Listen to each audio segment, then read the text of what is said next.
சமூகம் விரும்பாத சுபாவங்கள். ரீல் விடுவது. நடக்காததை நடந்தது போல் சொல்லுவது ரீல். மேலும் நடந்ததோடு கண், காது, மூக்கு என்று ஜோடித்து சொல்லுவதும் ஒரு வகையான ரீல். இது தனிநபர் சாமர்த்தியம். இவர்களால் ஒரே விஷயத்தை விஸ்வரூபமாக்கி நிதானமாக செய்ய திறமை படைத்தவர்கள். தான் செய்யாத ஒரு காரியத்தை அழகாகவும் கவர்ச்சியாகவும் பிறர் கேட்கும் வகையில் திறம்பட எடுத்து சொல்லும் நபர்கள். 1000 பேரை ஒரே நொடியில் தன் வசம் ஆக்கும் யுக்தி கொண்டவார்கள். இவர்களுக்கு ஒரு நாளில் 2 அல்லது 3 பேரிடமாவது ரீல் விடாமல் தூக்கம் வராது. திறமை மிக்கவர்கள். கற்பனைலயம் உள்ளவர்கள். சினிமாவுக்கு கதை எழுதும் சக்தி படைத்தவர்கள்.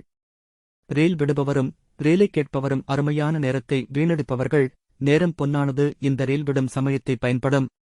பொருளீட்டும் வேலை செய்தால் போதுமான பணம் சம்பாதிக்கலாமே. பிரயோஜனம் அற்ற செயல். இப்படி ரீல் விடும் சுபாவம் யாருக்காவது இருக்கிறது என்று கண்டுகொண்டால் மனதை மாற்றி நேரத்தை வீணடிப்பது மட்டும் அல்ல, வேறு ஒருவரின் நேரத்தையும் வீண்டிக்க வைத்திடும் என உணர்ந்து ஏதாவது தொழிலைச் செய்து வாழ்க்கை தரத்தை உயர்த்துவது நல்லது.